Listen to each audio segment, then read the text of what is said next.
lớp mình có thể mượn thư viện được. Rồi cô chỉ nói vậy thêm thôi. Rồi vậy thì thôi trả lớp cho thầy Sumit. Yes. Okay, maybe we return the slide for Sumit. Use this and something. If understand a student understand Nhân Anh and Miss Hill. Mr. Hill is a newcomer for the economic faculty, for our faculty, so can help you to support the students. Okay, thank you. Yeah, thank you. Okay. Maybe I go out. I have jobs to do, right? No problem. Thank you very much. Thank you. Yeah.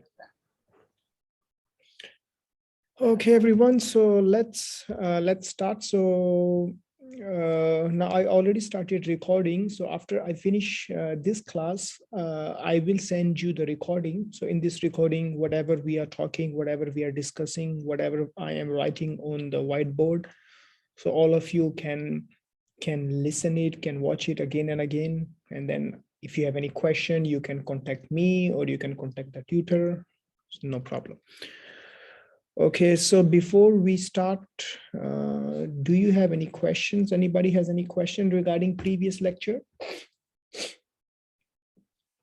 Any question regarding previous lecture? If no question, then we can start. Right. So where did we stop in the last lecture? Quickly remind me what we have done, where we stopped in the last lecture. Anybody?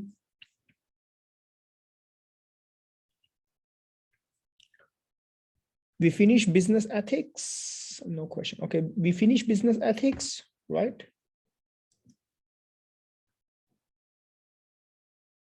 Yes or no? Say something. Did we finish business ethics? Yes, we finished and we move on agency relationship, but but we haven't finished agency yes. relationship, right? Yes. Okay, all right. So now let's start with the agency. This is agency relationship is the last point of your topic 1. All right, so now we will discuss this one.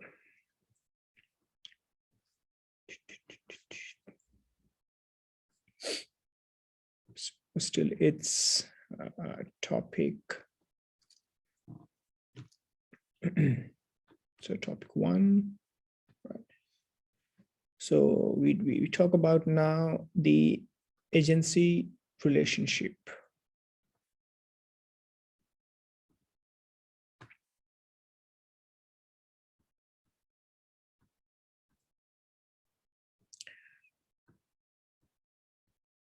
Now, what is the meaning of agency relationship? Agency relationship is basically a relationship between two different parties, two different people. All right. So it's a relationship between two different people. All right. So we have two types of people. They have a relationship. Now, what relationship have and what these people are? This person, we call this person is a principal.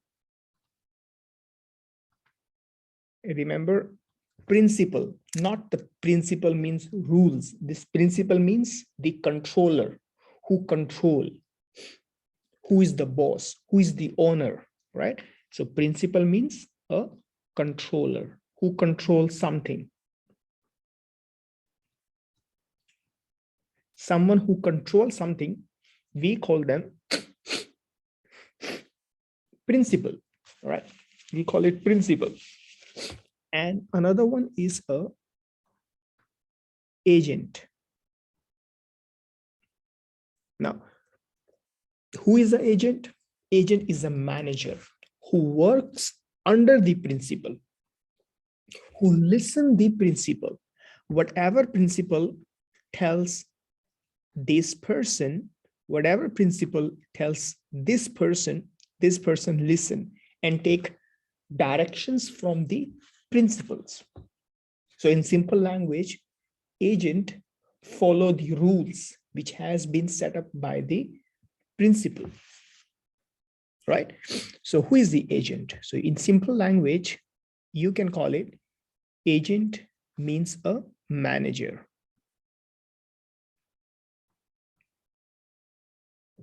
Agent means a manager who manage things. All right. So these people, they have a relationship. What relationship they have? Relationship is principal hire the manager, and manager work for the principal. So they have a relationship. Relationship means they exchange the ideas, exchange the information, they communicate the information from each others. That's what called the relationship. Like as for example, teacher and the students has a relationship. Teacher is providing knowledge, giving informations to the, wait, someone is joining the Google over there.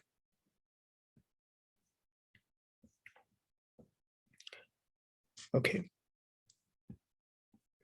So relationship, teacher and the students, they have a relationship. Teacher and student, they are exchanging the informations. I am telling you something, you asking me something, I am asking you something. So we have a relationship, right? So same thing here, principal, which means the controller, and the agent, which means manager, they have a relationship. Okay. Now, who is the controller? Now, I think I should ask you a question because I already explained you what is the meaning of controller. Can you tell me who is controller? Tell me, anybody. Who is the controller? We already studied before. Quickly, tell me who is controller?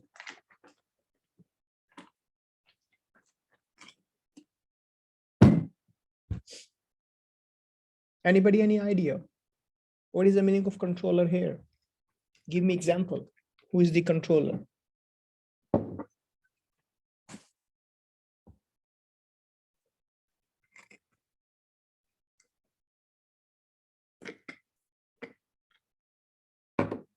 Nobody knows who is the controller?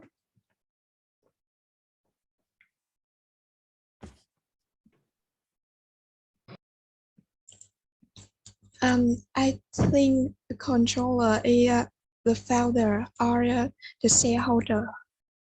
Yes, shareholder, that's right. But remember, not founder. All right. Only shareholder, not founder. Founder is the person who starts the company, and shareholder is the person who buy the shares. Means this person is providing money to the company. It means this person has a control. In simple language, you pay money, you have control. The more money you pay, the more control you have. The less money you pay, less control you have. You don't pay any money, you don't have any control. So you are paying money to have a control. Now, what does it mean, control? What does it mean, control? Anybody? How do you define the meaning of control? You can write down in chat box, anybody, if you want.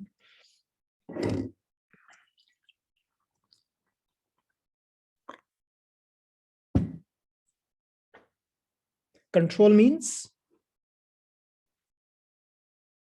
taking financial and operating decisions.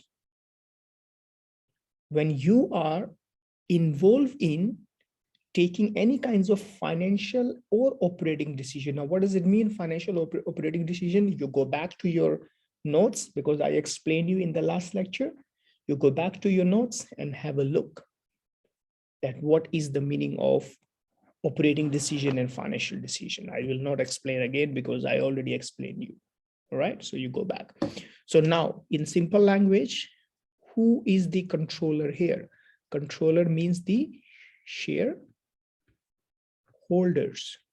Shareholders are the controller. And who are the manager? Who are the managers or manager? Anybody?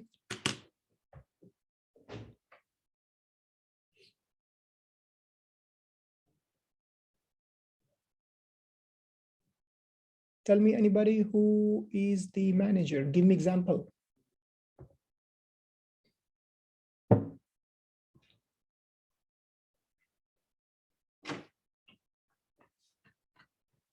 Nobody knows who is the manager? The manager, CEO, or director. Yes, that's right. This could be a CEO, could be a director, or could be a chairman. We also call it chairman sometimes, or sometimes vice president. So depends, countries to countries. But generally, CEO and the director is the one of the very common terms that we have used for the someone who managed the company. All right. Okay. So this is the example for principal and the agent. All right. So you already understand they have a relationship. All right, the relationship between principals and the agent. So in simple language, very simple words, shareholder is a person who appoint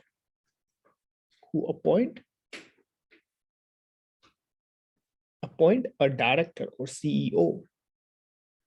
And in exchange of this appointment, shareholder pay money, pay salary to the CEO or the director.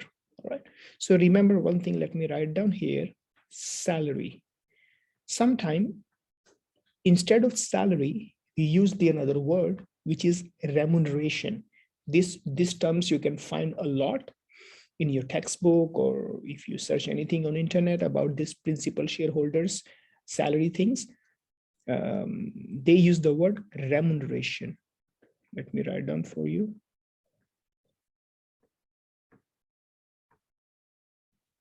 Remuneration. Remuneration means the money, and not only salary, of course, not only salary. Shareholders provide some benefits to the director, for example, house, cars, some other kinds of office, luxury offices, right? Prime location office and some other things, right? So everything included in this salary, this is called a remuneration, all right? Okay. So in exchange, shareholders appoint directors, and in exchange, shareholders supply money to the director as a remuneration. And director, they use, because shareholders not only appointing, but shareholders supplying resource, supplying the resource. Resource means supply the capital, share capital, money, and director use this money to run the company. This is very simple ideas to understand the relationship between the shareholder and the director. This is called agency relationship. All right. Okay. Now let's move on to the next point related to agency relationship. Now in this agency relationship, we will discuss three things here. One is a agency problem.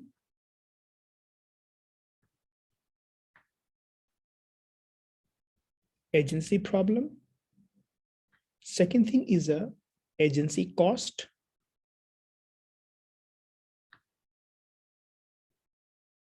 And third thing is how to overcome from this problem, how to solve the problem. How to solve the problem. How we can solve the problem. So we have a agency problem, agency cost, and the how to solve the problem. Whatever cost, also a problem, all right? Because it's reduced the profitability of the company or efficiency of the company. So how we can minimize the agency cost, or how we can minimize the problem, right? Okay.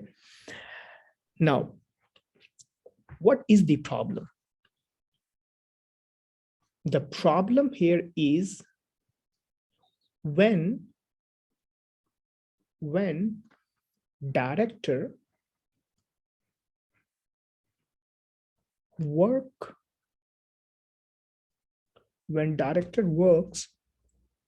for his or her personal interest or self-interest, work for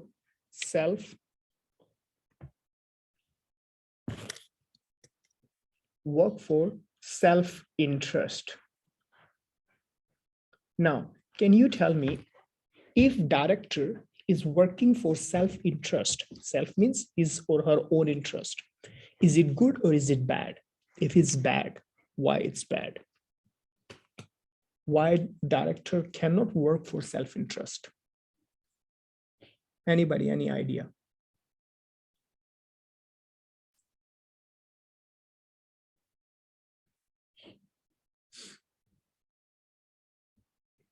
Work for self-interest, good or bad? Tell me first, is it good or is it bad?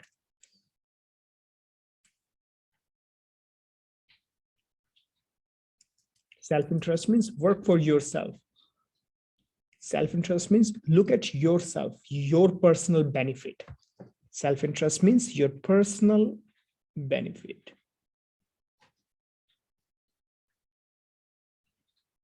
Your personal benefits.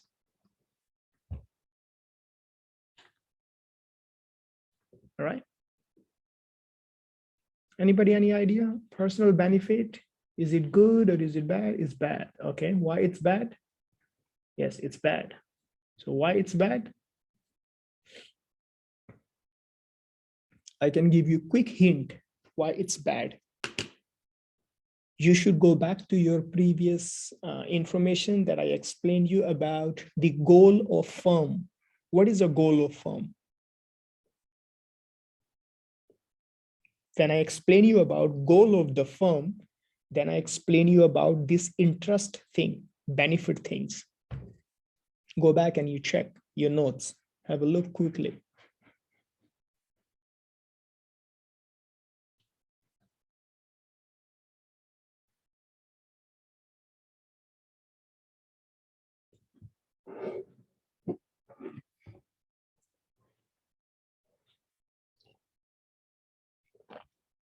Anybody, any idea what we cover in that self-interest things or the goal of firms? Remember when I explained you about goal of firms, I said that director always work for the best interest for shareholder, not self-interest, best interest. Best interest. Best interest means give your best to maximize the profitability or maximize the money and the wealth of the shareholders. This is called the best interest. You work for shareholders. Whatever actions you take in your company, you always look at that whether this action will give a positive impact or negative impacts on shareholders. So you always keep shareholders' benefit in your mind. So when you keep shareholders' benefit in your mind, this behavior or actions called best interest for shareholders. But if you only look at your personal income, personal benefits, you don't really care much about that this action will give a negative impacts on the shareholder investment. If you don't care about it, so that means you more care about self-interest. That's the difference between self-interest and best interest. So best interest is good for company point of view, and self-interest is bad. So when director is self-interest oriented person, So if director is more care about the self-interest instead of best interest, not care about the best interest, care about the self-interest, then agency problem arise. In a simple way to understand it, agency problem. So conflict, this is called a conflict. I hope you know conflict. Conflict. Conflict means a problem, or conflict means fighting, arguments, disagree with each others, right? So conflicts, fighting, disagreements, not literally fighting, but disagreements. All right, so this is called a agency problem. Remember one thing, agency problem always exist. All right, agency problem always exist. You cannot remove it because of the human behavior. Let me give you a quick example. Example is your parents. All right, and that's you. That's you. Right? Your parents consider or treated as a principal. They are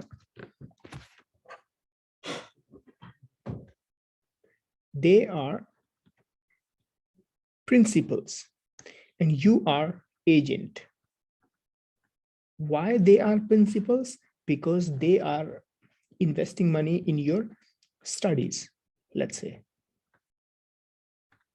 they invest money in your studies. So they send you good schools, good universities, pay for your tuitions and everything, right?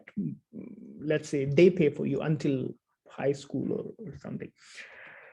So this is, they are investing money. So they are supplying you money, right? And you are agent, you use their money to study. All right, okay. Now, do you think between you as an agent and your parents as a principal, do you have any kinds of conflict? Do you have any kinds of agency problem or disagreements or self-interest or best interest problem? Do you think students, the kids, they work for self-interest?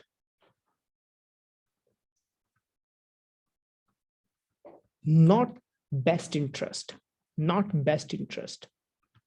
Do you think is it happen? Is generally happen?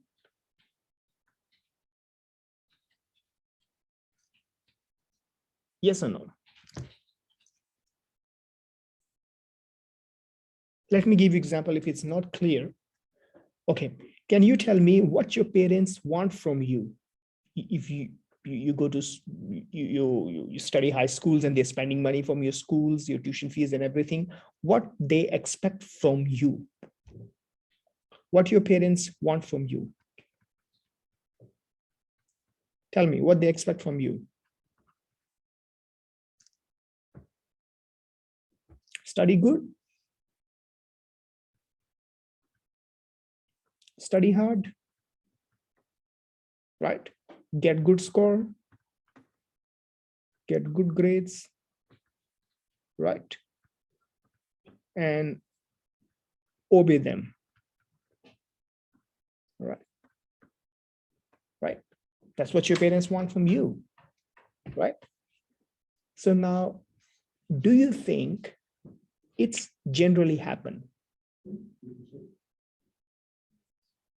Is it happen? Yes or no? Do you study hard? Yes or no? Say something. Yes or no?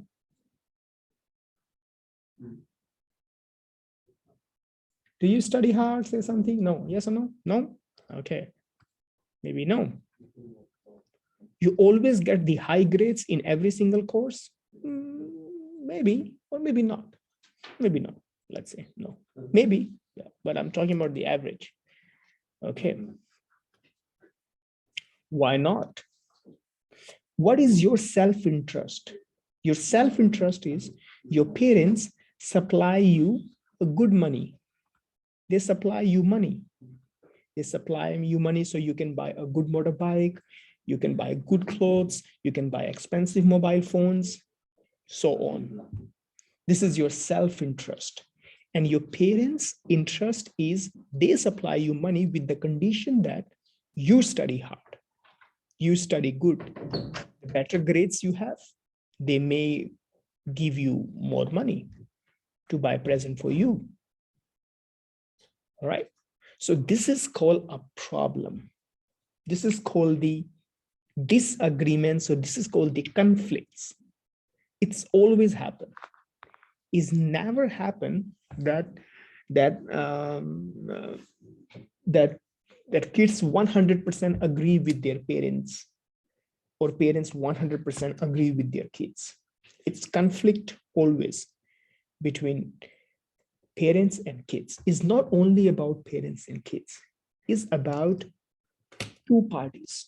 When they communicate with each others, when they trade with each others, when they interact with each others, they have an agency problem because of our individual characteristics. All right. So the idea is that agency problem exists everywhere.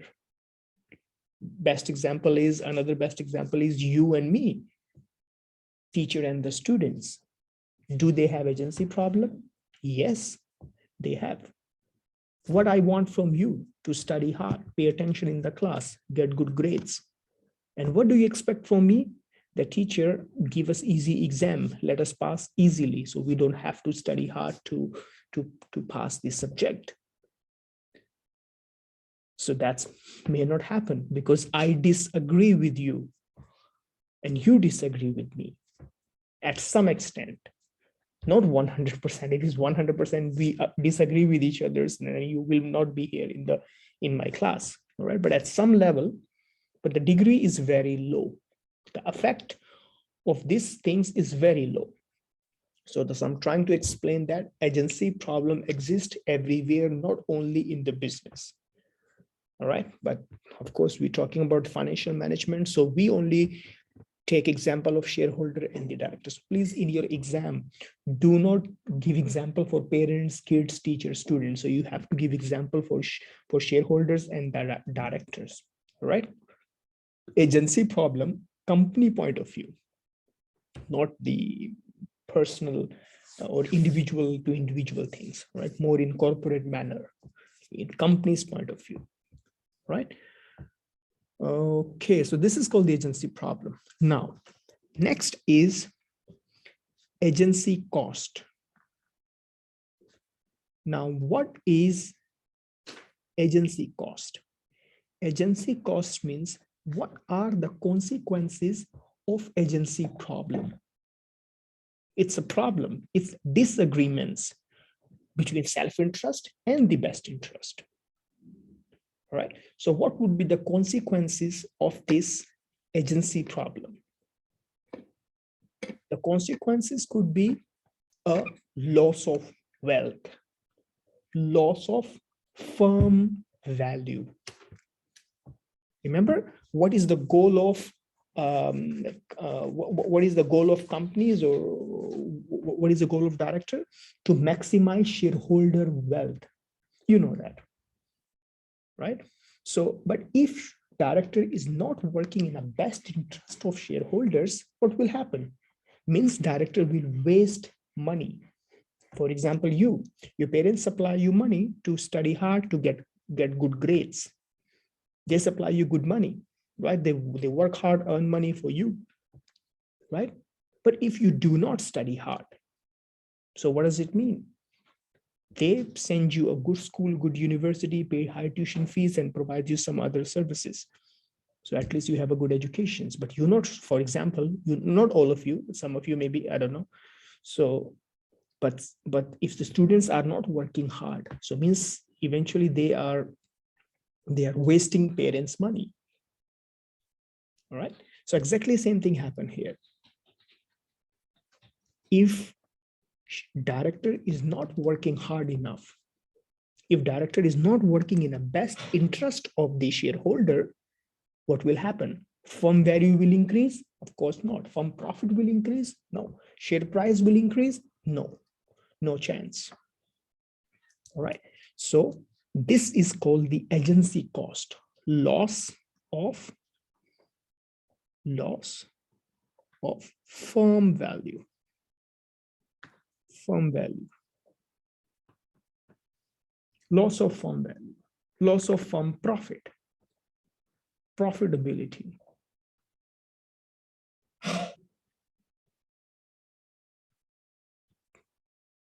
Profitability. Loss of firm value or loss of profitability.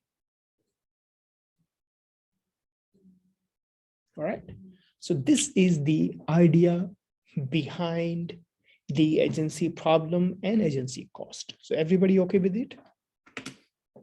Any question, or you want Miss Nyan, she will explain to you?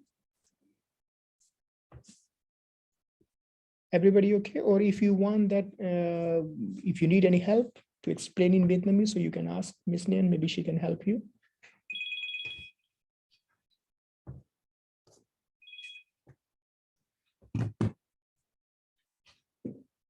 Tell me, anybody? Is that okay?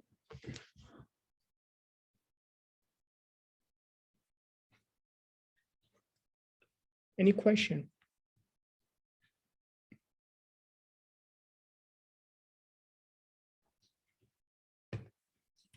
Okay, and one more thing, when you please send message, don't send the direct message or the personal message. So please send message to everyone.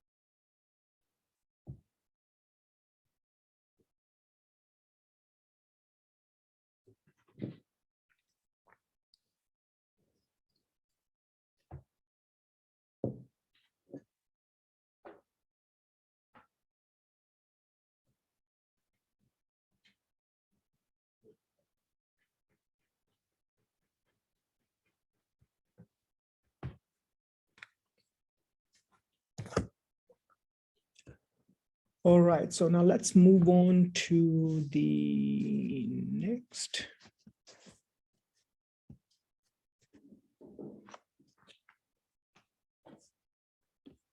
Now, this topic, I guess, no, not yet. So we have to speak about solve the problem. Now, how we can solve this problem, right? So I am, again, I repeat, I am recording this session at this time. So even though if you miss something in writing, you can quickly take a screenshot. If you so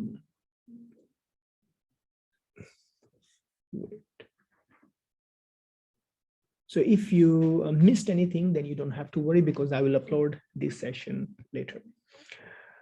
Okay, so now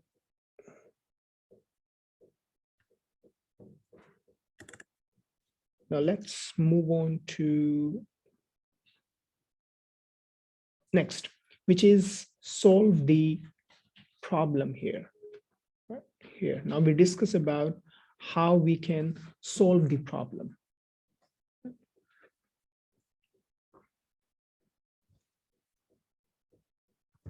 To solve the problem.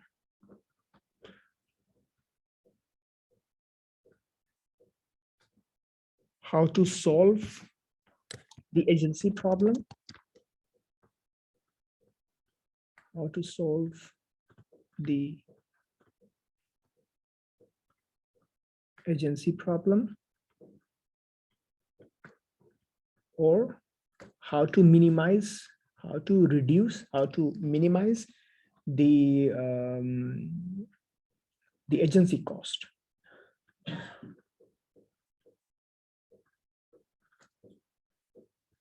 Agency cost. Right. Okay. Now, how we can solve the agency problem? So we have various techniques to solve agency problem.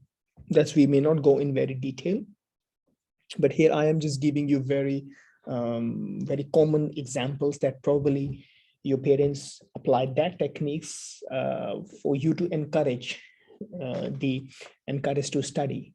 All right. So let me give you example. For example, your parents, they put some conditions on you. Let's say, for example, if you get 90% grades or 95% grades, they may buy expensive mobile phone for you, expensive motorbike for you, or some kinds of promise. They give you that promise.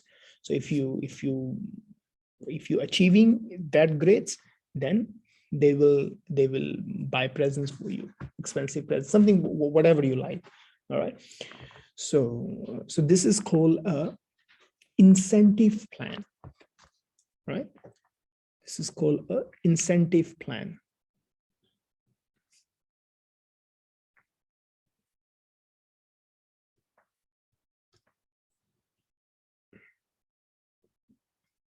Now, incentive plan means director remuneration or director benefits, director salary are tied up or associated with the company share price, right? So incentive plan means director salary tied up with agency, tied up with share price.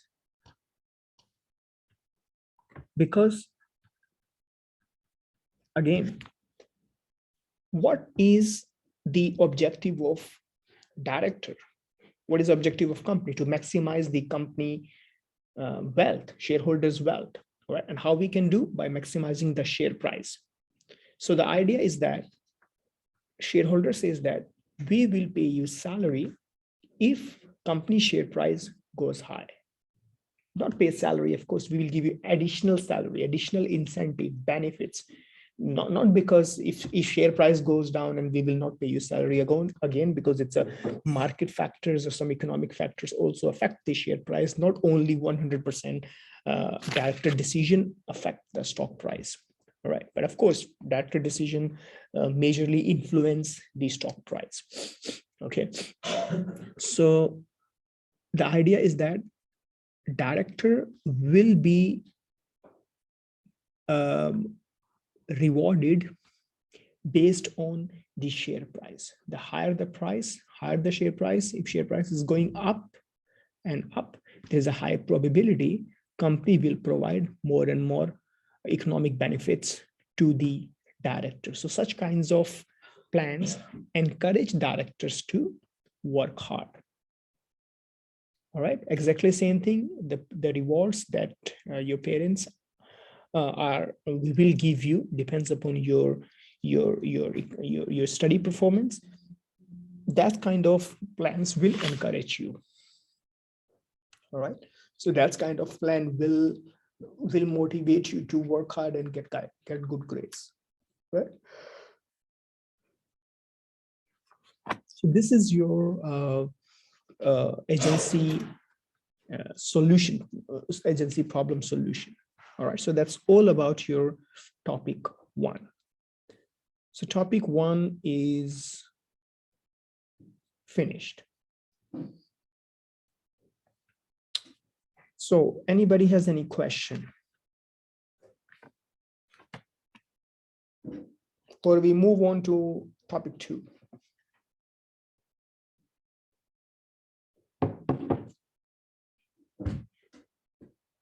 Or you need any help or any support from Miss Nyan, so she can help you with it if you have.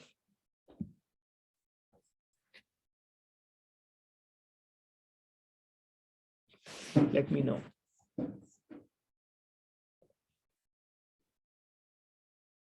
If you need any help or any support.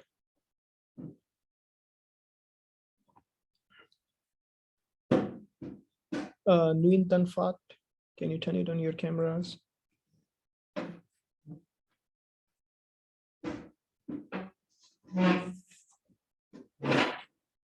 Nguyen, yeah, okay. You are using 2 devices or what? You have 2 devices. Okay. So anybody, any question, or do we move on? Say something.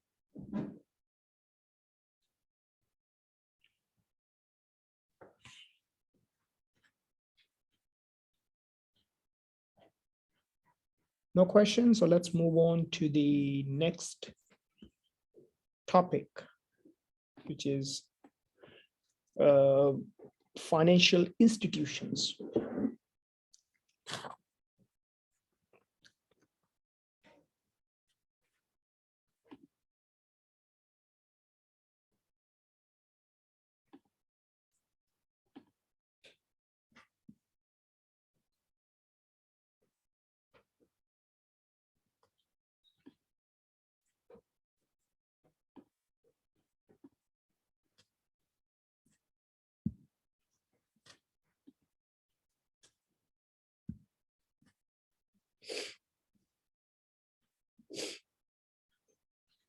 Tantruk, are you there? Tantruk.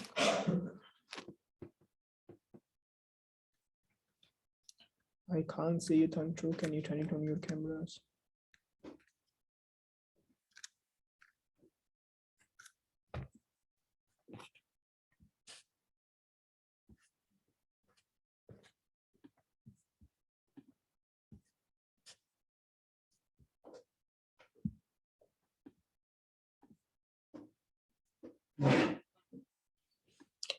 Okay, so let's move on to the next.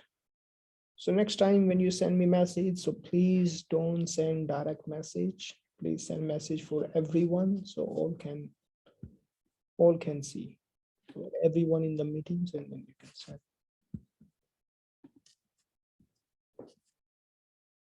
All right, so now let's continue to our topic 2.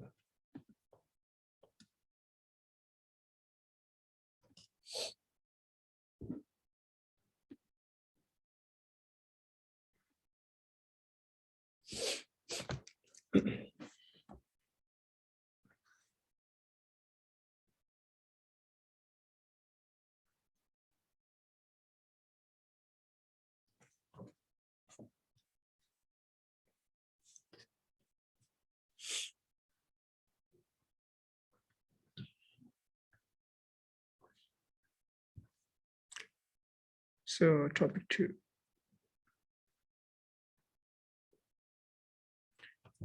So the title of topic 2 is financial market or financial institutions, which we call it better. We call it financial market, right?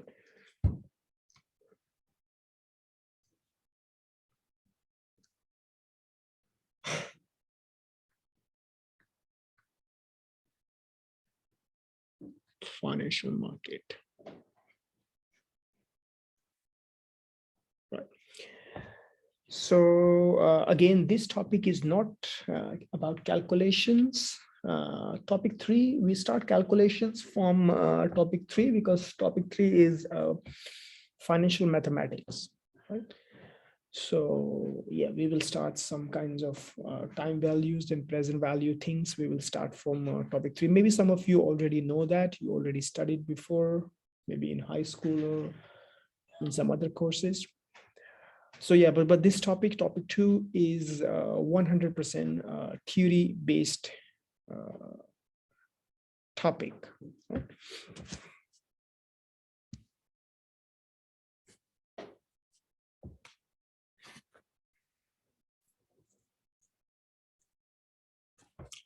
All right.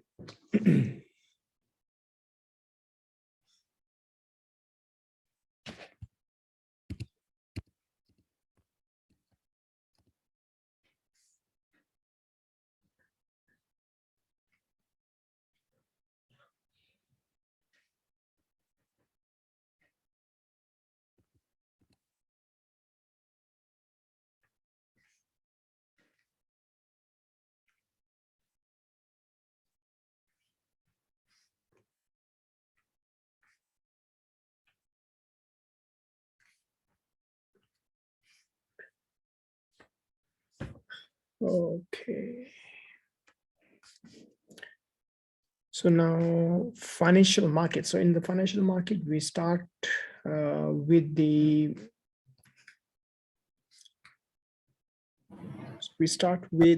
financial institutions.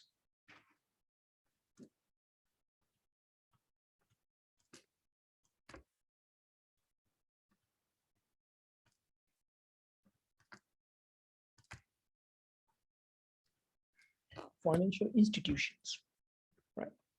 Now, what does it mean, financial institutions?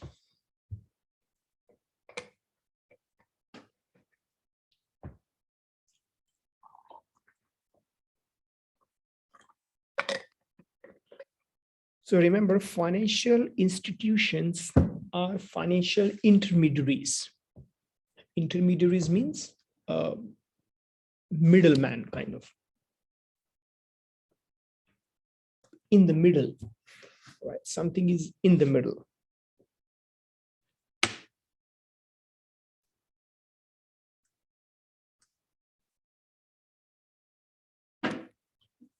So between two parties, we call them intermediaries. Right? So financial institutions are financial intermediaries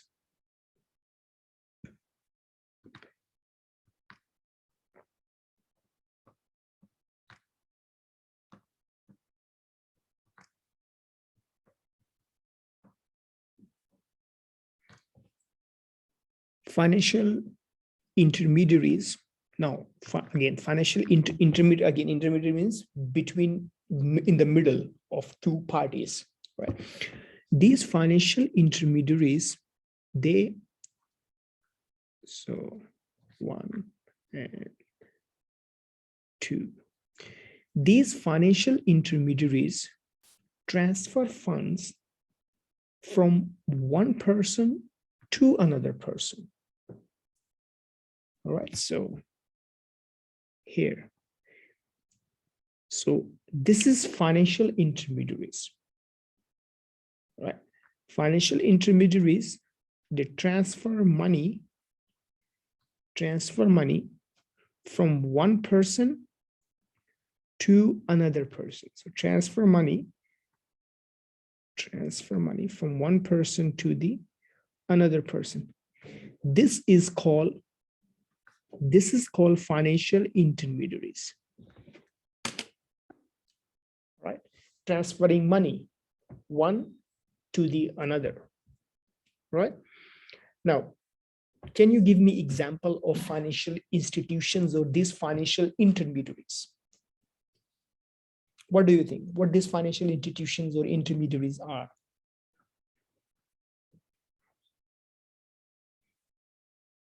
What do you think? Yes, that's right. Banks. Banks are financial institutions or financial intermediaries. They take money from one person and give money to another person. Now, who these people are? So the best example to understand financial institutions are banks. But remember, banks are not only financial intermediaries or financial institutions. We have some other financial institutions as well. So basically, there are two types of financial institutions we have, or intermediaries we have. One we call it depository financial institutions, and the other are non-depository financial institutions. But we may not go in very detail of this depository and non-depository. We only focus on the bank, right? Okay, so banks are financial institutions. They take money from someone and give money to someone, right? So who these someone are? Who these people are? This person, we call them saver. Saver. And this person we call spender. Saver and spender, right? Saver means the people save money. How people save money? Where they save money? They save money in a bank. And what bank do with that money? Do you think bank keep that money in their branch? Of course not.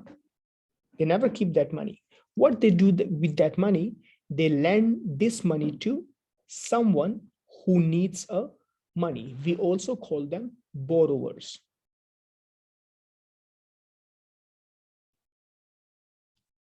So technically, savers are the lenders.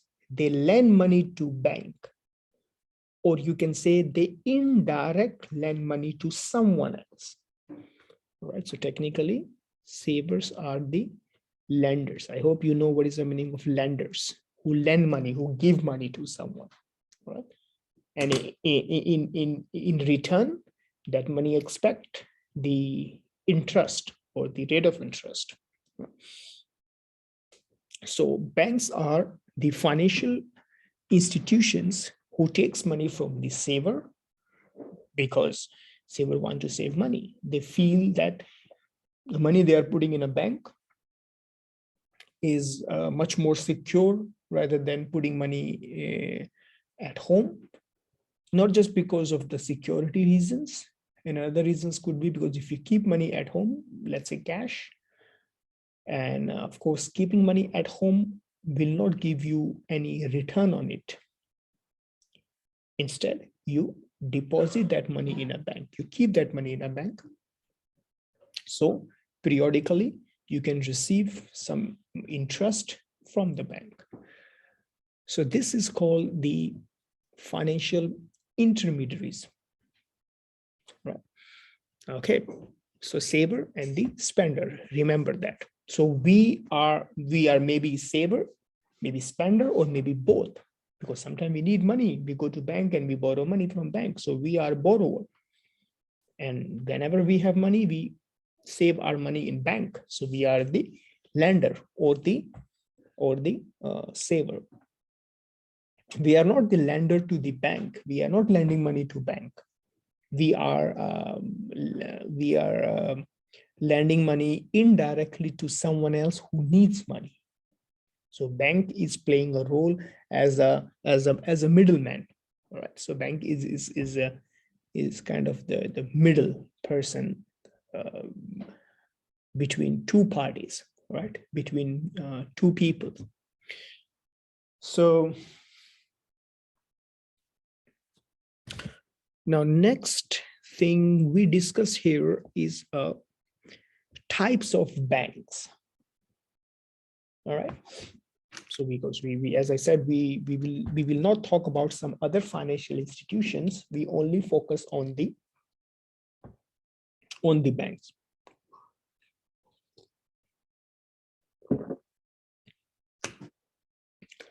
So now let's talk about the types of bank.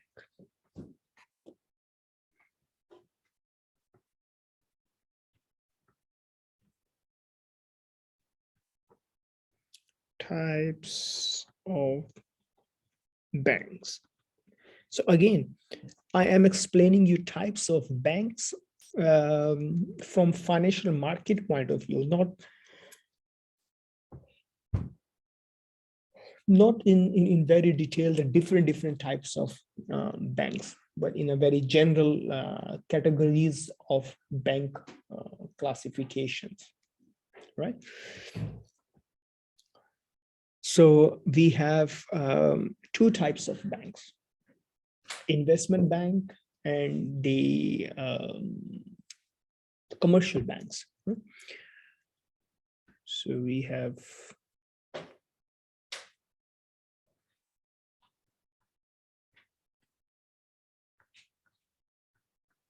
investment banks,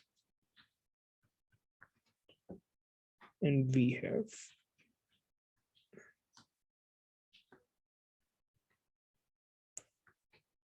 commercial banks.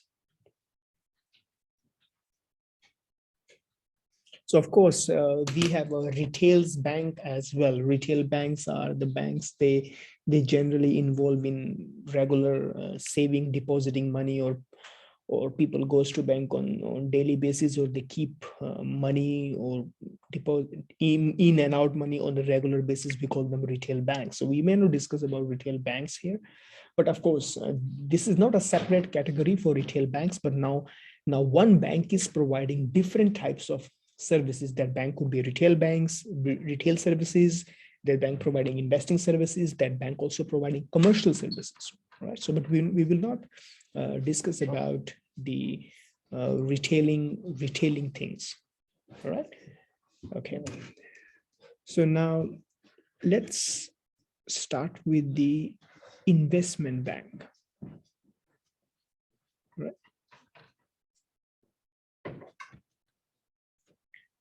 So investment banks are basically, that's banks, they are much more involved in helping people to make or to do trading, help in trading activities.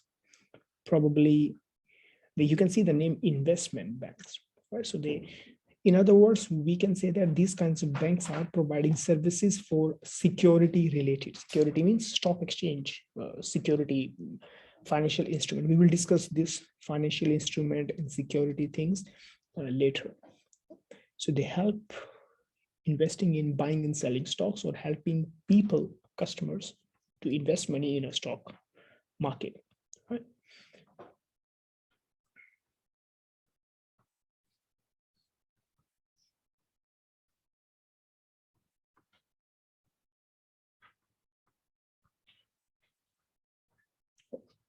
So these are the investment banks we have here.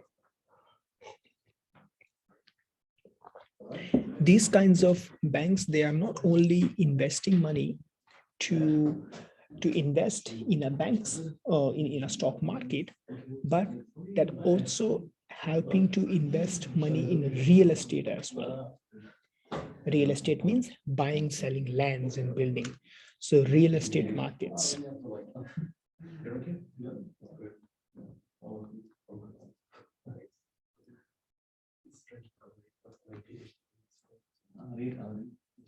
Real estates, or maybe stock exchange.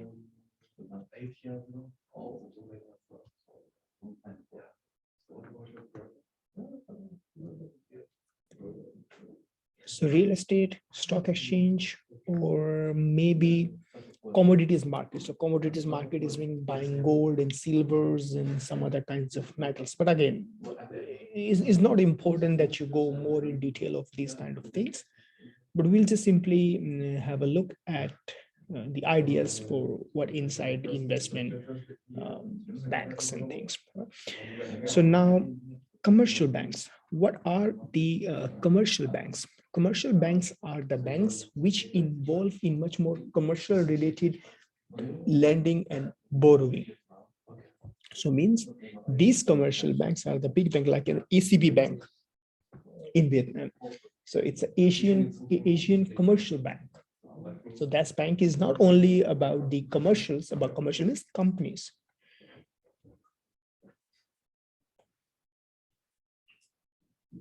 Companies.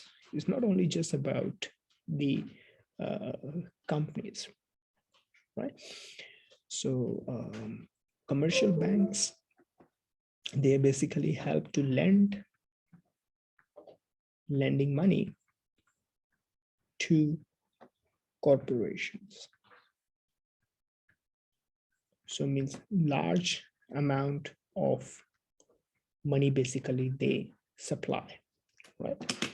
Lending money to the companies, corporations, and when corporations, they in simple words, we can say that whenever corporations they need money, they can go to these commercial banks to get funding. Right? So this is the idea behind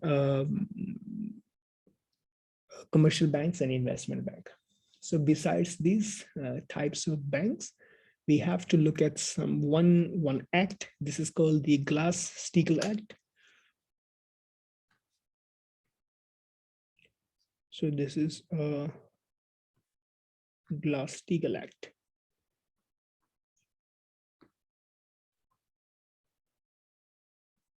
Glass-Steagall Act. So according to this Glass-Steagall Act, so commercial banks are prohibited for providing investing services, right? According to, so this is again, this Glass-Steagall Acts may not mandated in Vietnam because this Glass-Steagall Act from US, so it's probably in US market. So I'm not sure about Vietnam. So this, according to this Glass-Steagall Act, commercial banks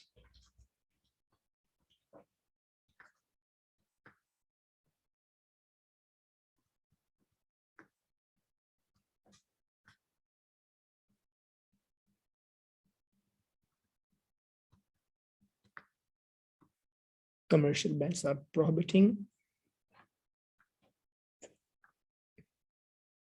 for investment related services.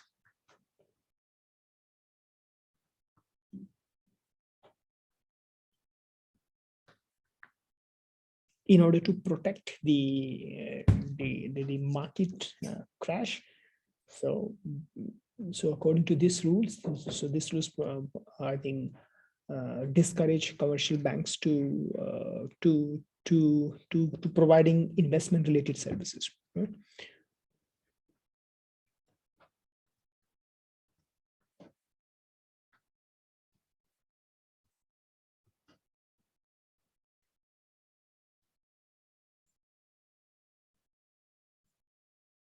Right. Otherwise, there could be a conflict between commercial activities and the investment activity. To minimize this conflict, minimize these problems, so we have a Glass-Steagall Act in US.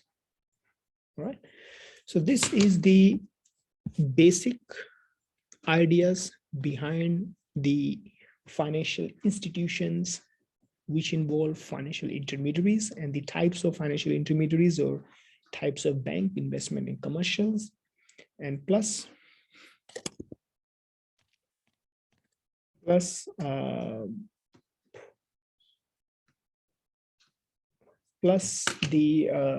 Glass-Steagall Act, right?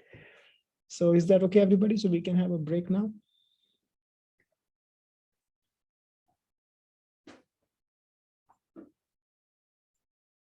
Any question?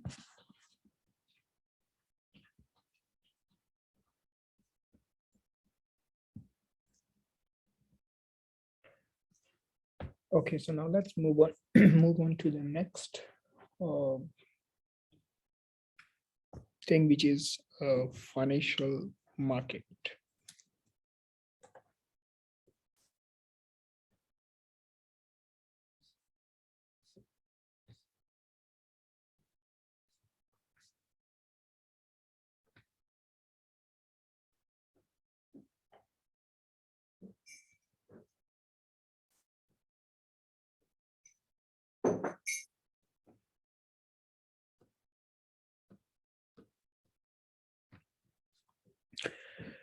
So in financial markets, let's understand what is the meaning of financial market.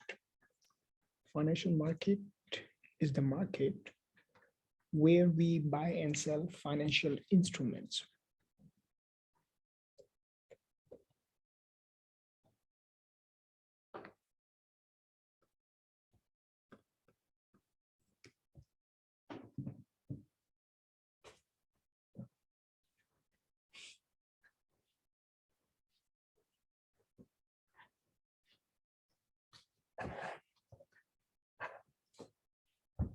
The market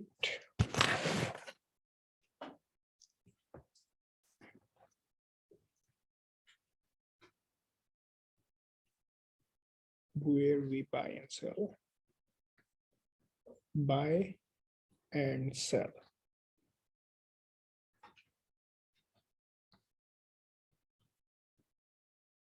Financial instruments.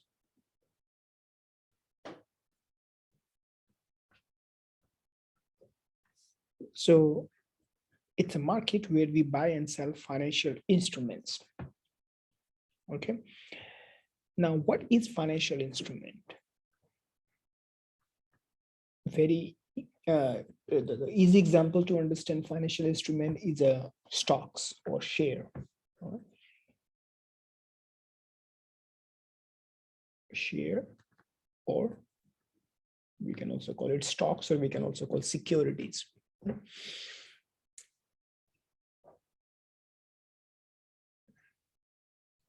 So stocks are financial instrument. All right. So now let's talk about these financial instruments. So we talk about financial instrument first, and then we learn about financial instrument first, and then we talk about financial market in very detail. All right. So financial instrument first, and then financial market. So financial instrument. So we have two types of financial instruments here, short-term and long-term.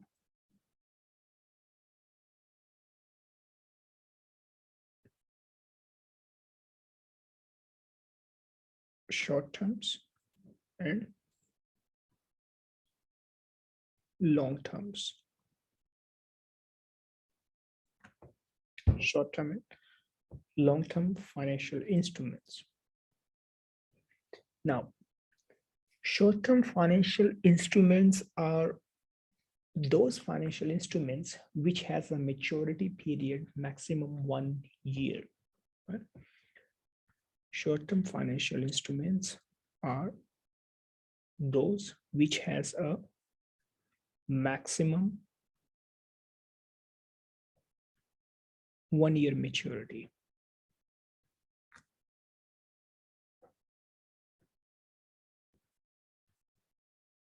Now, what does it mean 1 year maturity? 1 year maturity means the life of this financial instrument is maximum 1 year. You can buy and sell that financial instrument within a year. After 1 year, the market value of this short-term financial instrument will be 0. So it means there is no any value of these financial instruments for after 1 year. So now what is the purpose of these short-term financial instruments?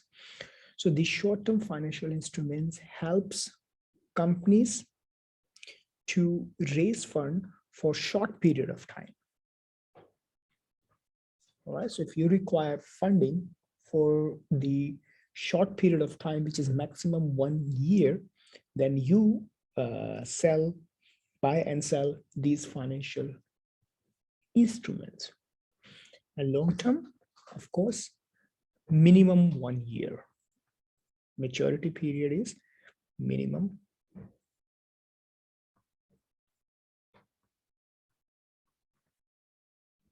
1 year maturity.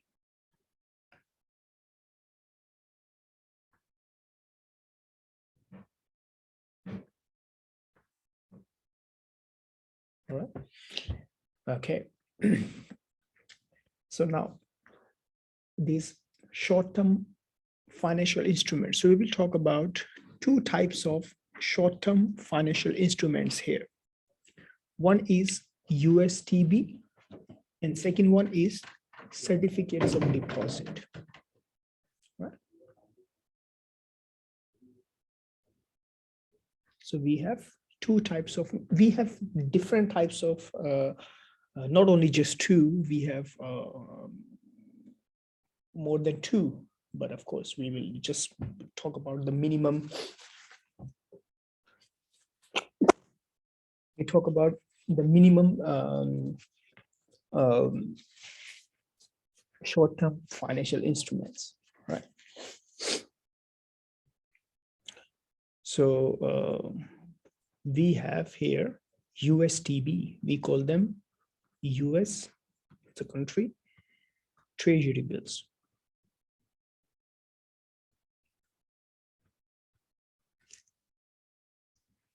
US treasury bills.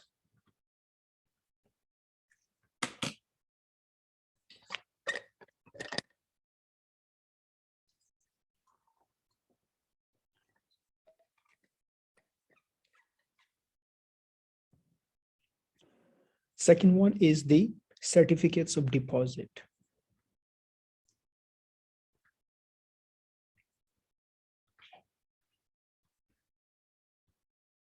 Certificates of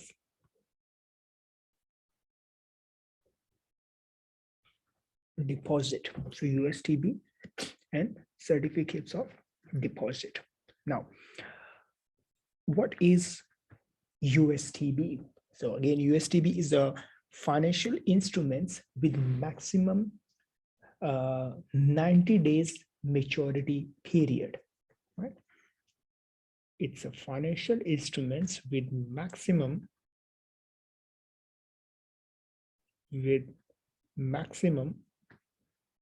90 days. So which means 3 months, right? Maximum 90 days or 3 months, 90 days or 3 months maturity period. So 1 quarter, right? So within 1 quarter, you have to trade this type of financial instruments. But if you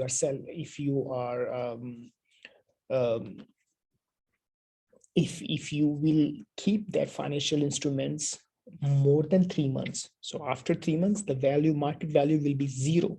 So whatever money you have been invested in these financial instruments, that the value of that money will be 0. All right. So you should trade, means buy and sell. Probably you bought it from someone within 3 months and you have to sell to someone else within 3 months. So, and then someone else will sell or not, depends upon someone else. But again, we cannot dispose, we cannot sell after 3 months. Within 3 months, you have to sell it because the value will be 0 after 3 months. Nobody willing to buy for that financial instrument. It seems like as some kinds of food. Sometimes we go to supermarket to buy some kinds of food, and when we buy the food, on the food items, they mention the expiry dates, manufacturing dates and expiry dates. So means the on the expiry dates or after expiry dates, nobody is willing to buy that food. All right. And that's why, have you ever recognized if the maturity dates, expiry dates of food items is getting closer? So let's say expiry dates of a bread. We bought a bread and the expiry date for bread is around, let's say 25th of March. So what date is today? Today is 11th of March. And I think 25th is too long. So let's say 20th or 21st of March is the expiry dates for this bread. Okay, so as the expiry dates is getting closer, so let's say tomorrow is 21st of March. So today, what I will do, I will reduce the price of this bread in order to sell it, because nobody is willing to pay the high price of any item which is not fresh. So the idea is that as the maturity dates is getting closer at the expiry dates, you can call it maturity dates or expiry dates. As the expiry dates is getting closer, the value of that financial instrument will be reducing over the time, right? So this is the idea for this US Treasury bills. And another good thing about this US Treasury bills is that when you invest money to buy these Treasury bills, you may not receive interest, but of course, you always buy these Treasury bills at discount, right? So sell at discounts.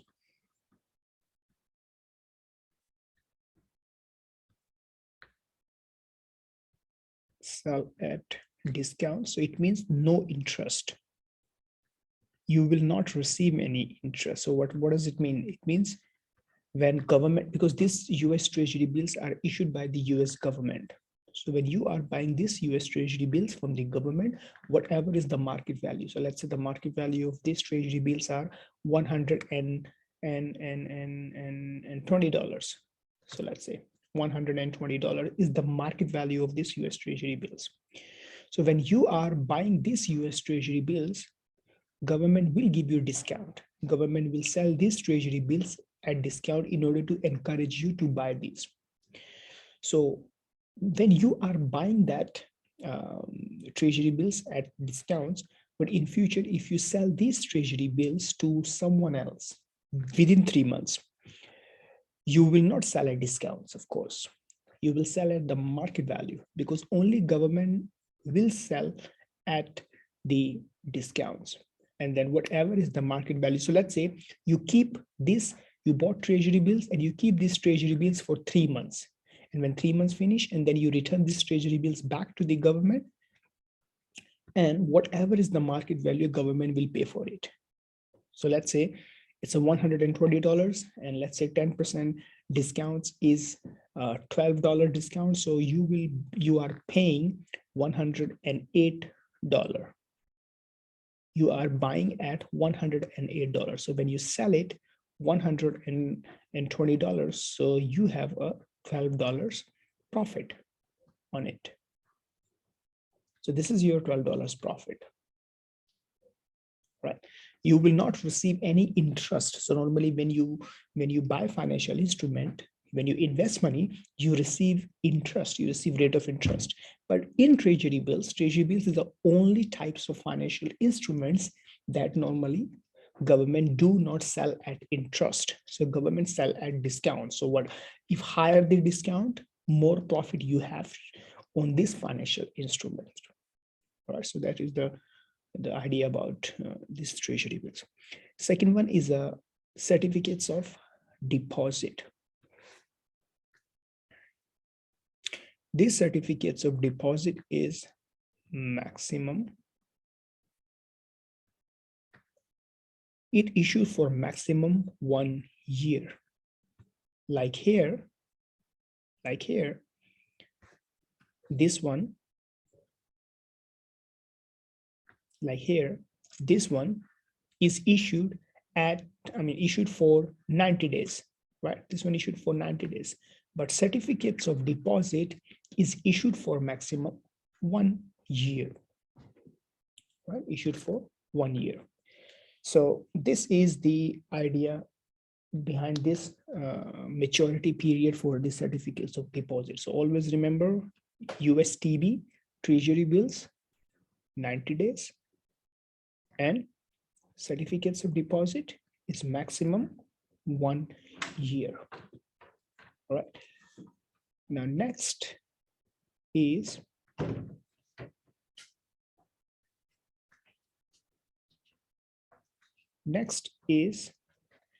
like as here, USTB sold at discount, no interest, right? But certificates of deposit sold at interest, but no discounts.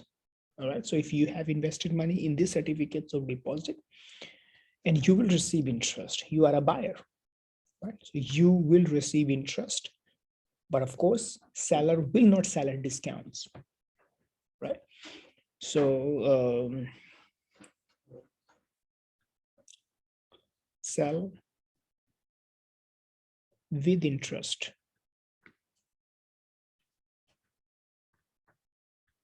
With interest, no discount.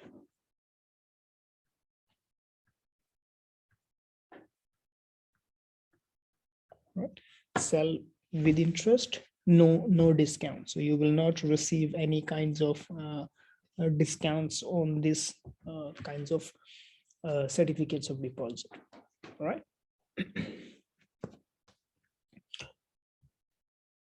Next, so this is your short-term financial instrument. We will discuss only just two, which is USTB and certificates of deposit.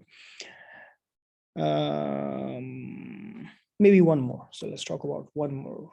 So to get more ideas about varieties of instruments. So another one is commercial papers.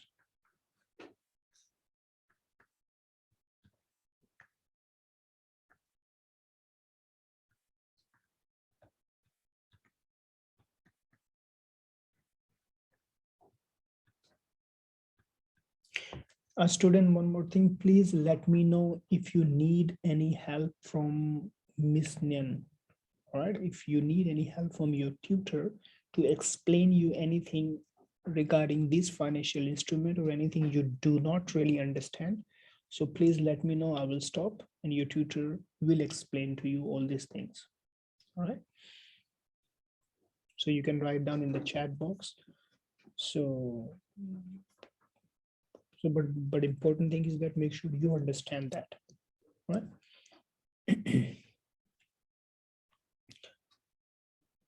Next is commercial paper. So let's start with the maturity period. So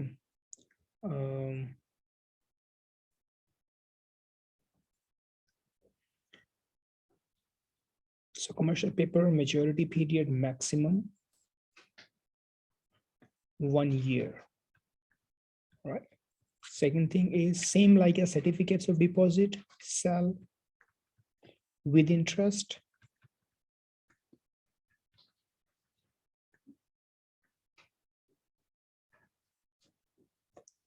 But no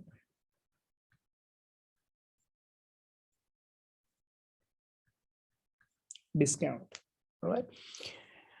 And the third thing which create a differentiation between the certificates of deposit and commercial paper is the issuance.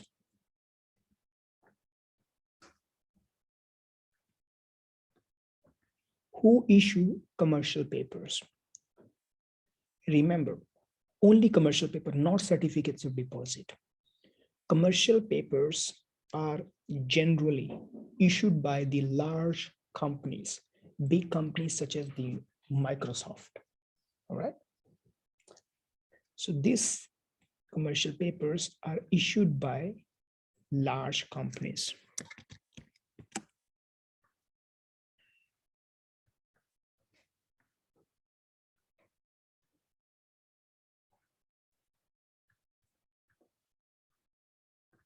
Large corporations, right?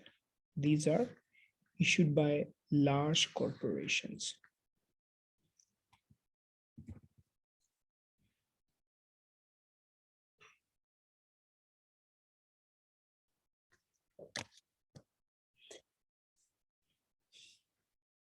So issued by the large companies. So these commercial papers are not only issued by the small companies. So these commercial certificates of deposit could be issued by either government. This could be issued by either government or by banks. All right. And USTB issued by a government. And here, commercial papers are issued by large companies.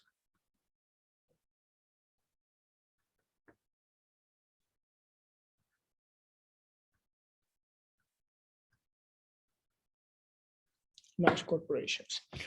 So that's major difference among these three different types of short-term financial instrument. But remember, all are short-term financial instruments within 1 year, like STB for 3 months, certificates of deposit 1 year, and commercial paper maximum 1 year. So that's all about your short-term financial instruments.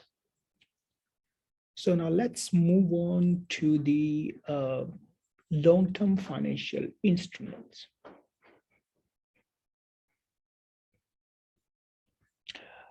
Long-term financial instruments, let me explain. Because in order to understand long-term financial instruments, we have to learn about two things: share and the bonds, right? So, long-term financial instrument.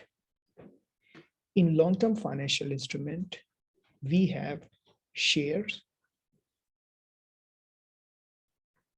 We have shares and we have bonds. We have debentures, but bonds are much more common in comparison with debentures. So bonds. So let's start with the bonds, because shares you have. I think I have to explain you share in very details.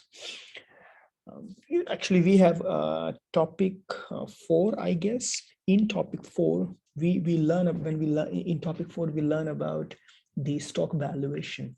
So in stock valuation, we will study more in detail about shares, so types of shares and characteristics of these types of shares. But here I will give you very basic or just a very general information about stocks, because we have a separate chapter on the stock valuation. So bonds. Let's start with the bonds. So bonds are, again, these are the financial instrument which is sold by the companies.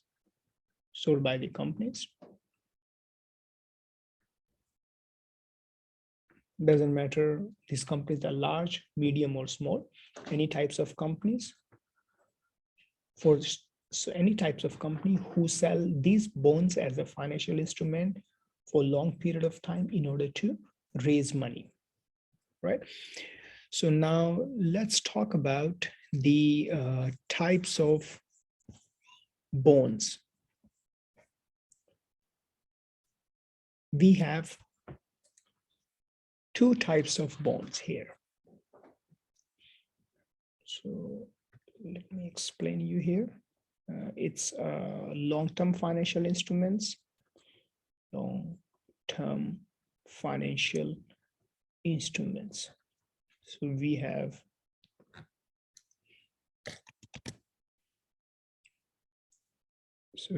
shares and we have bonds, right? We have shares and we have bonds. So bonds, we have two different types of bonds here. All right.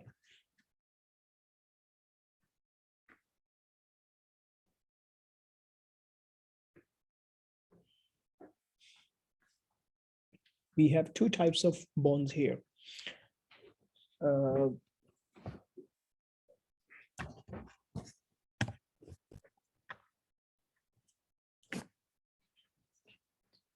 We have municipal bonds and the corporate bonds.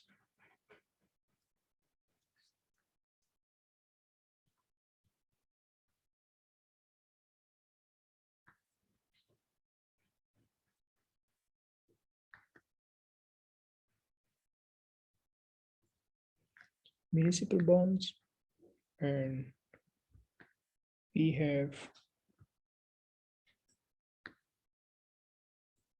corporate bonds.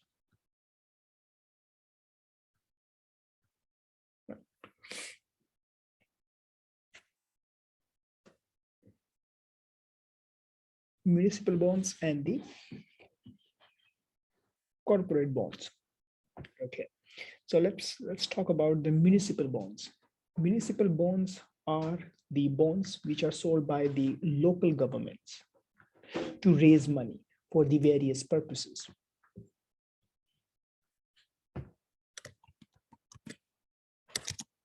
Municipal bonds are sold by local government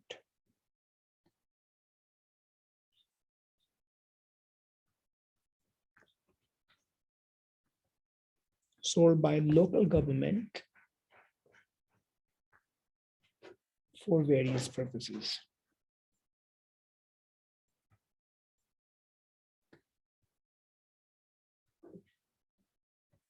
So let's say Ho Chi Minh City government. When Ho Chi Minh City governments, they need money, they may not always ask money from the central governments or the main government. All right. So some of funds they have to arrange at their own level. All right. So not every time whenever they require money, so they always go to the higher ministry or the higher level of the governments to have fundings. Yes, they have certain fundings, a certain budget for their cities, but not all the time. So some kinds of funds they have to arrange by themselves. So if they require some additional fundings in order to support their cities, such as building some parks, so probably some schools, roads and things. So for all these kind of services, government require funding. So government asks money from the people, right? So government sell them bonds, and in exchange, government will provide them a fixed rate of interest to them, right?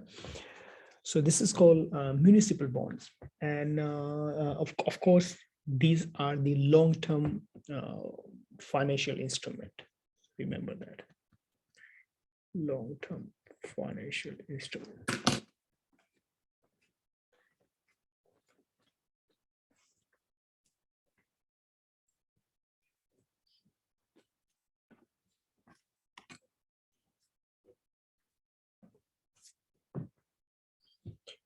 So long-term financial instruments, right? So this is called municipal bonds for the various purposes. So such as, like what I mentioned before, such as schools, maybe some parks or roads, street lights, some other kind of services to their local people. Right?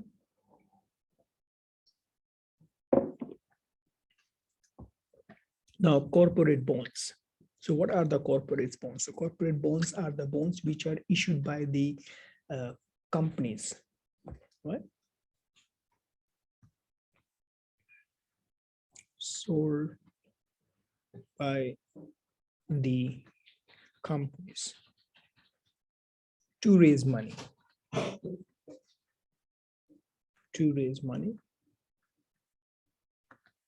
And in exchange, those companies, they provide interest to the bond holders. The bond holders are the buyer of the bonds, corporate bonds. So remember, these corporate bonds have a different categories. Some corporations, they issued high quality bonds, and some sold the bonds, we call them junk bonds. So junk bonds means these kinds of bonds contain high level of risk. So there is a high probability probability that investor may not earn expected return on it, right? So various kinds of category, but the high quality bond considered as a AAA. Right? If AAA ranking bonds considered as a high quality bonds. High quality. And junk bond. Junk bond is the lowest categories of the bond. high fluctuations in terms of their values. So instabilities in that bonds, right? So low quality or lowest quality. Right. So these are the bonds we have. So we may have some other kinds of bonds, like convertible bonds, non-convertible bonds. We may not go in those kinds of convertible and non-convertible bonds. But here, just basic is the municipal bonds and the corporate bond. These two are the basic ideas behind these types of bonds. Now let's move on to the other side of long-term financial instrument, which involve shares, right? Now we have two types of shares.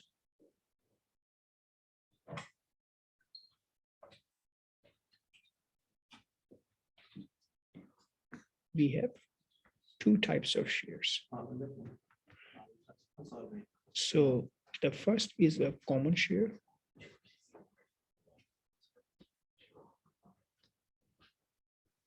Common shares, and the other are preference share.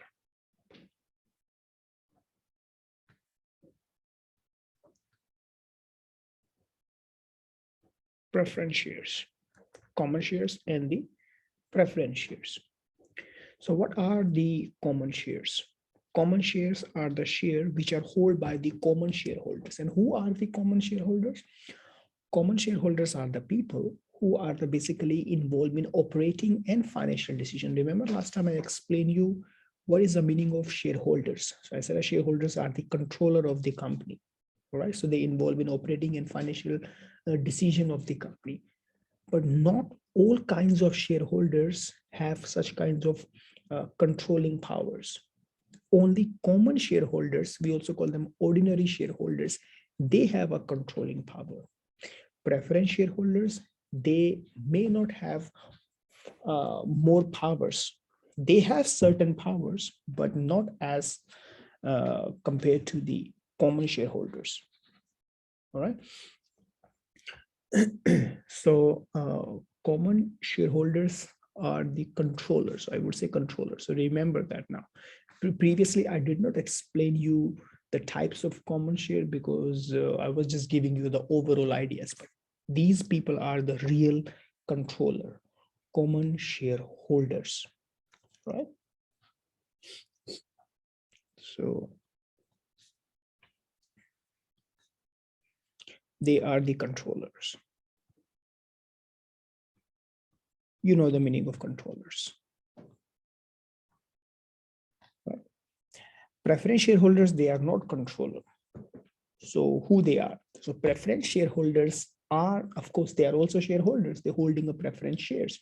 So preference share means you can see the name preference. So preference means company give them preference when company is allocating profit among shareholders. So means when company has a profit,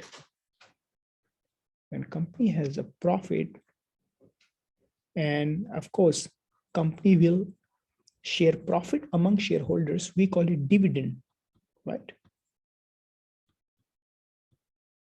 Company will offer dividend to shareholders.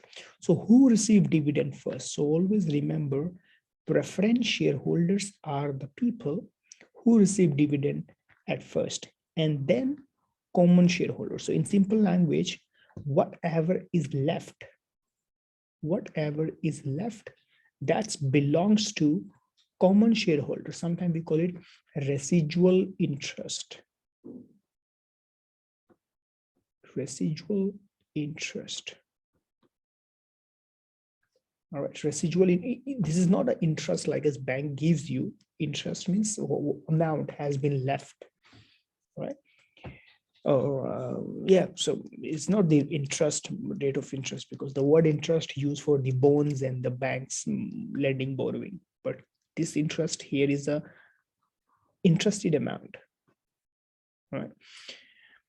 So this is called, so these are the common shareholders, preference shareholder. Preference shareholders, they have a right to receive dividend first, compared to the common. But preference shareholders, they don't have a right. Other kinds of rights, such as operating financial decision or voting rights and some other kinds of rights. We will discuss later much more in detail that what rights preference shareholders they have and what rights common shareholders they have, and what is the difference between common share and what are the similarities between common shareholders and the preference shareholders. All these things we will cover in our topic 4. All right. So preference shareholders, let me write down here.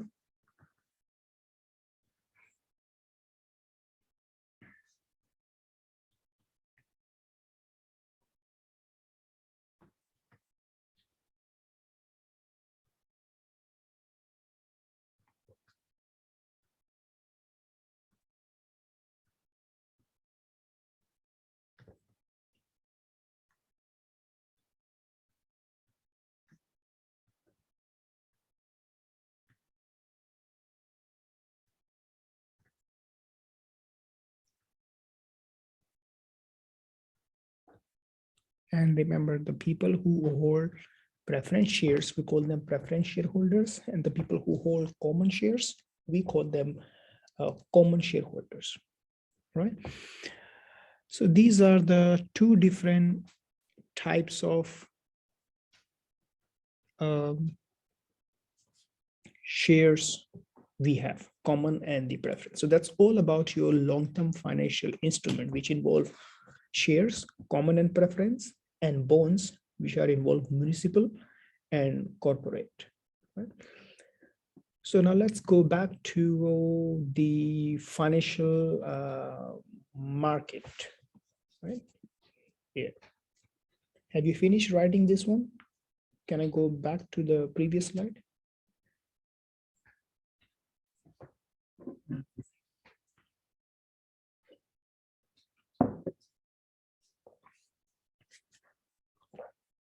Okay, so I go back now.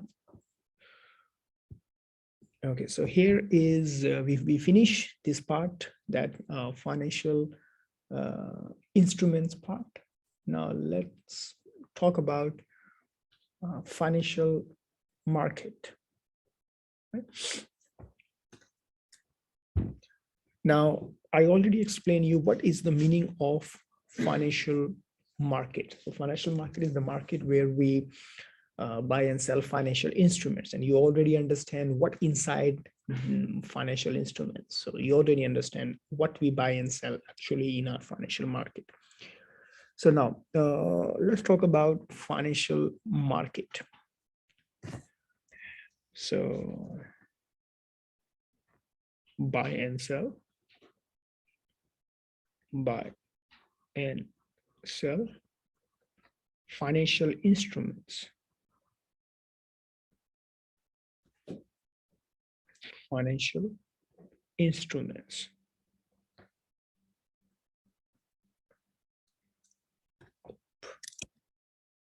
Buy and sell financial instruments, right? Now the question is how we can buy and sell financial instruments in financial market.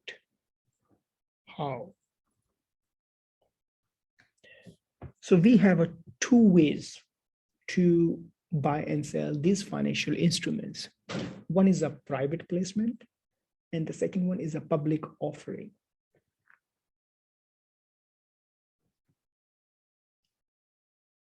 We have private placement and we have public offering.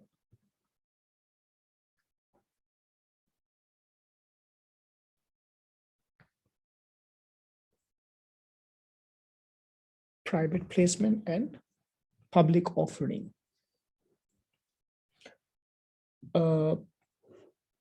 Private placement. So basically private placement, we use it for stocks, means long-term financial instruments, especially stocks. Now what happened in the private placement? Through private placement, okay, When you start a company, you require people who can provide you money. We call it share capital. So you need a capital. So you have to invite people who can invest money in your company. So technically you are inviting people who can control your company. So you select those people, you approach them, so they may willing to invest in your ideas, in your business, right? So those people, so this process, when you are targeting specific person, or you approach the person directly to invest in your company, so this process called the private placement, right? When you approach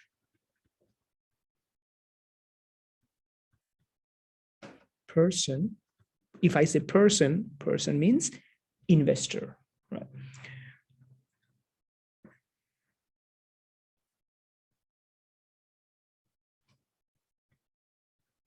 When you approach person directly to invest in your company,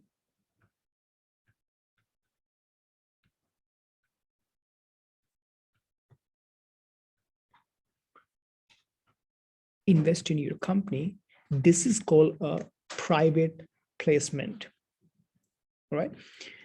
And the second one is a public offering.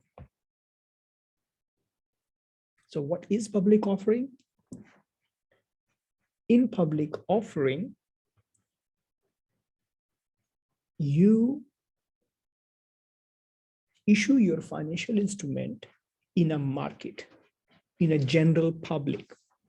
So you are not inviting specific institution or specific or individual who can invest money in you. You are offering, giving a general offer to all kinds of people, so they can buy your financial instrument, or they can provide you money through trading your financial instruments. So this approach, or this process called public offering, right? So offering means you are offering the financial instruments in a general public. But in private placement, you are offering financial instruments to the specific individual or the institutions, right?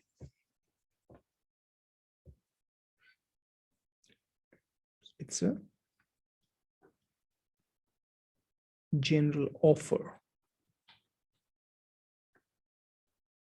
to all. Here you can see specific person. So approach specific person, approach to specific person. So you are approaching to specific individual or institution, but here you are offering to all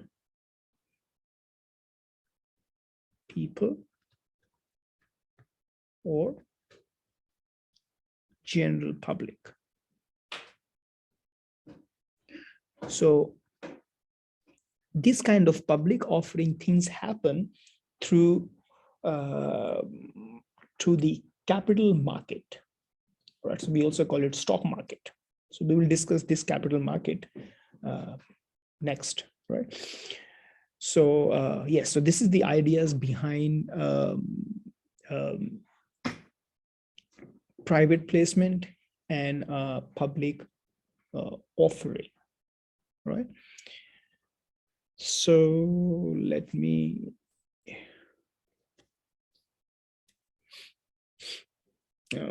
next lecture, please remind me to send you to show you one video about how this private placement and public offering happen.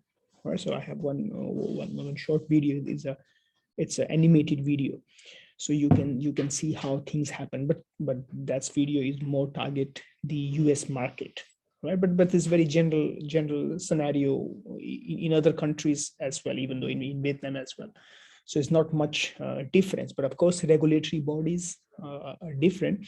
but the general procedure of this private placement and public offering is nearly same, right? So you remind me, so I will show you that video. This is quite interesting to watch, right? So now let's move on to next, which is so now you already understand how we can sell financial instruments, right? So now let's talk about the financial market and the types of financial market, right? If anything you do not understand, you can ask me.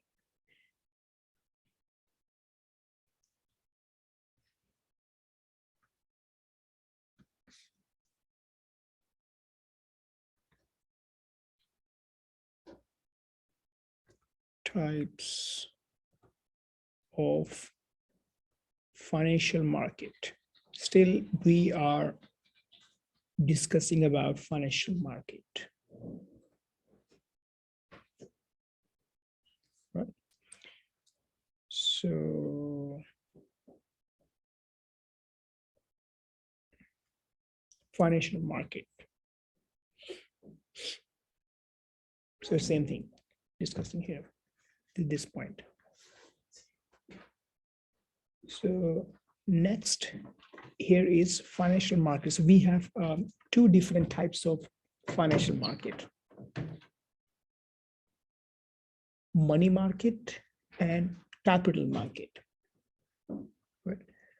So we have two types of market here: money market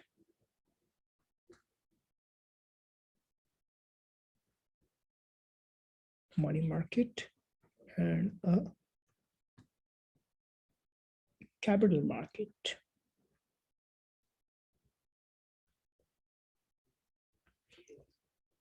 Money market and capital market.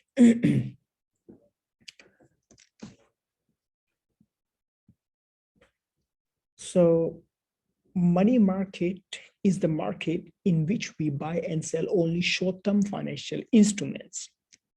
All right. We buy and sell short-term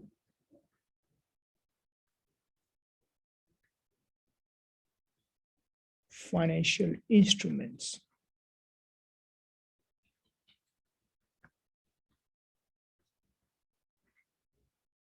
Right, such as TB, USTB, certificates of deposit, commercial paper,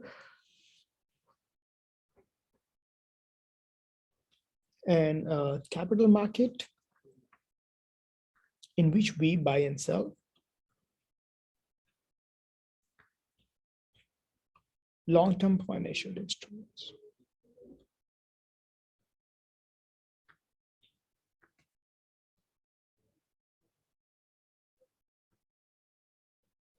Long-term financial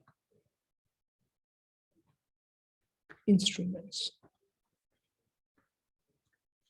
All right.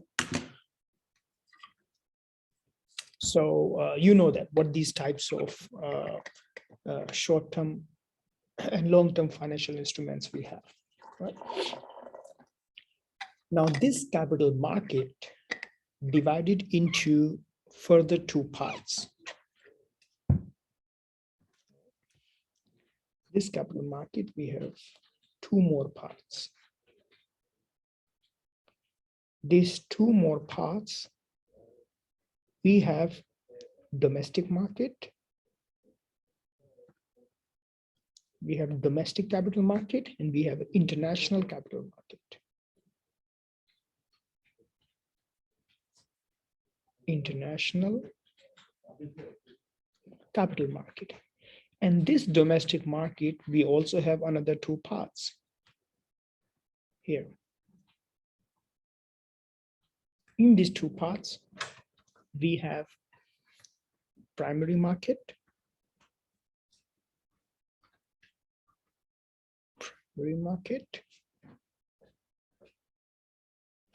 and we have secondary market. Right. Primary market and secondary market. These primary and secondary markets we may discuss in the next lecture. So we stop here. So everything we will discuss in the next class.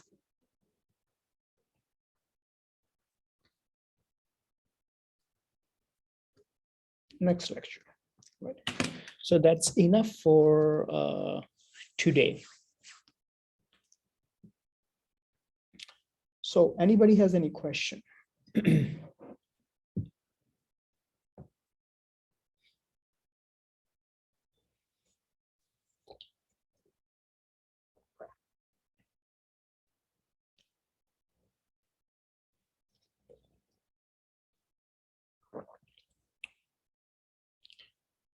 So no question, then we stop here. So I will try to upload this session on YouTube, and then I will send you the link.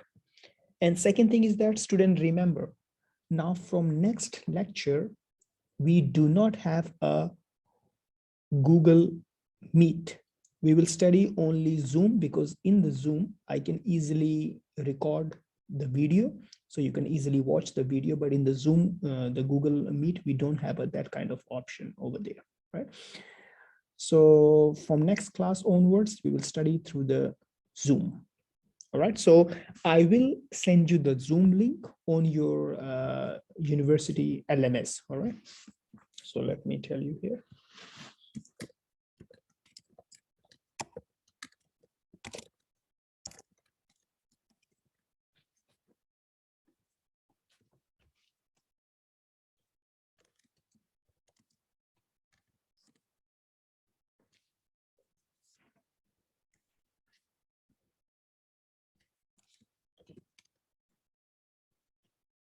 All right, so I will send you the Zoom invitation for next class in UT LMS, so you can get it from there. Everybody understand that? So I repeat, no more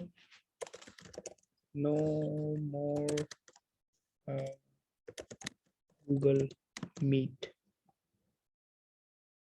right? Only Zoom. Everybody understand? Okay, all right. So now we can stop here. So if you have any question, then you can send me email, all right? So now we stop here. Now I will see you next week, all right? Thank you very much. Bye-bye. Goodbye.